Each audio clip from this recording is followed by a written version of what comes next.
황수정은 1970년생으로 연기자의 꿈을 위해 소규모 극장에서 연습에 매진했습니다.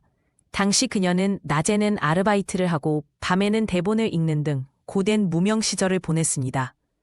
1990년대 초반, 한국 연예계는 신인 배우들에게 가혹한 환경이었지만 그녀는 끊임없는 연기 연습으로 실력을 쌓아놨습니다. 황수정의 첫 오디션은 예상치 못한 실패로 끝났습니다. 1995년 한 드라마의 오디션에서 떨어진 후 그녀는 연기학교에 등록해 전문적인 훈련을 시작했습니다.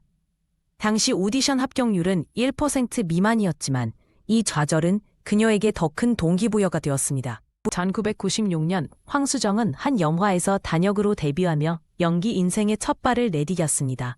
비록 작은 역할이었지만 당시 하루 15시간 이상의 촬영에도 불구하고 그녀는 열정적으로 임했습니다. 이 작품으로 그녀는 최소한의 연기료를 받았지만 소중한 경험이 되었습니다. 1998년 한 독립영화에서 황수정은 극중 역할로 호평을 받았습니다. 이 작품은 제작비 5천만 원 규모의 소형 프로젝트였지만 영화제에서 상영되며 평론가들의 주목을 받았습니다.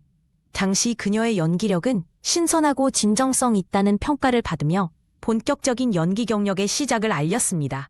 2000년 황수정은 데뷔 후 처음으로 TV 드라마 주연을 맡았습니다.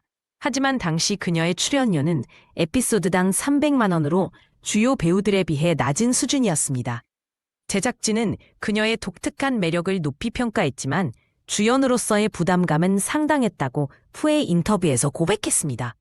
2001년 초 황수정의 주연 드라마는 시청률 8%로 기대에 미치지 못하며 혹평을 받았습니다.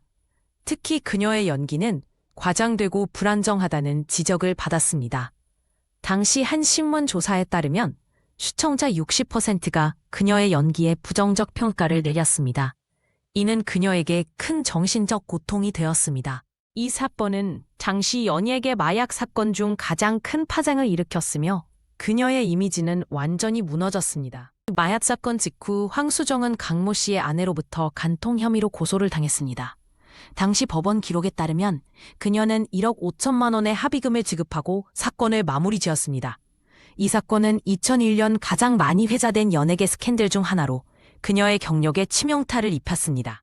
2001년 사건 이후 황수정은 모든 예능 프로그램에서 하차했으며 그녀가 출연 중이던 드라마는 급히 다른 배우로 교체되었습니다.